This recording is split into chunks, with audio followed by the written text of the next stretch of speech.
Season 3 continues Sonic's journey to bring peace to the whole universe. It picks up right where Season 2 left off, with Sonic dealing with a roller coaster of emotions, love, anger, and betrayal. The season begins with 9, Sonic's supposed ally, going rogue and stealing the stones to create his own perfect universe. Sonic is left scratching his head, totally blindsided by the betrayal. Since Sonic is not the type to take things lying down, he decides to retrieve the stolen crystals.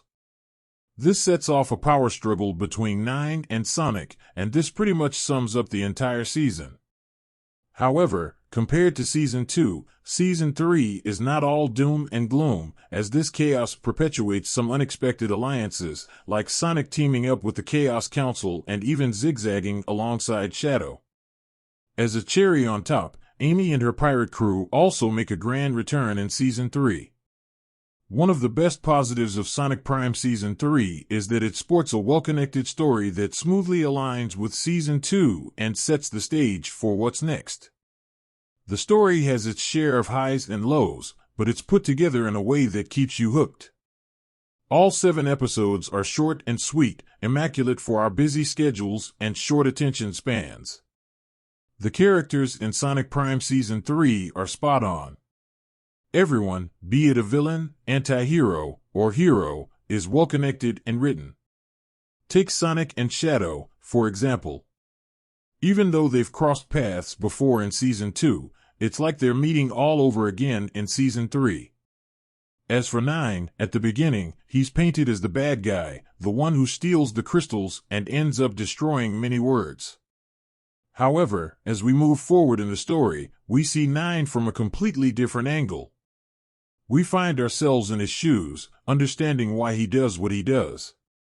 It's really entertaining and warm how our feelings toward him shift from ugh, he's a bad guy to wait, we get why he's doing this.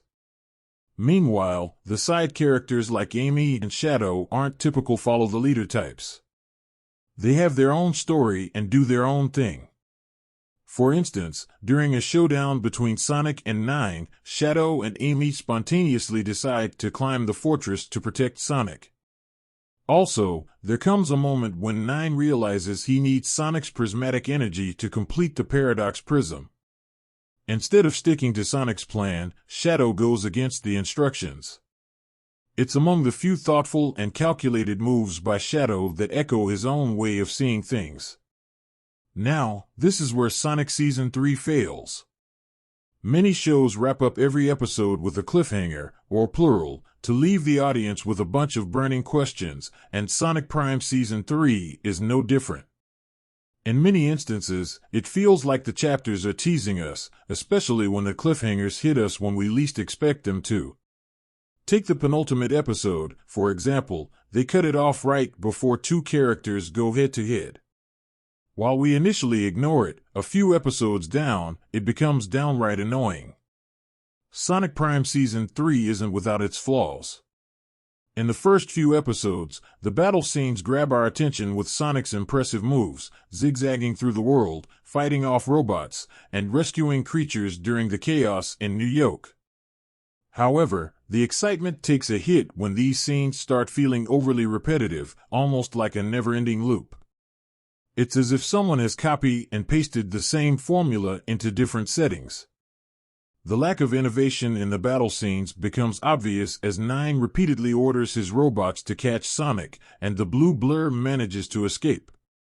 The exchanges between Sonic and 9 also start to feel predictable after a while, making the overall experience a bit monotonous. Despite its flaws, Sonic Prime Season 3 manages to keep the Sonic magic alive. It takes the story from the first 2 seasons and runs with it, picking up right where Season 2 left off. In addition, it cleverly drops hints about what's coming next. If you're looking for a weekend binge, Sonic Prime is a blast, especially if you're into video game adaptations. You can jump straight into Season 3 if you wish, but we recommend munching on the first 2 seasons to catch all the references to the past events first.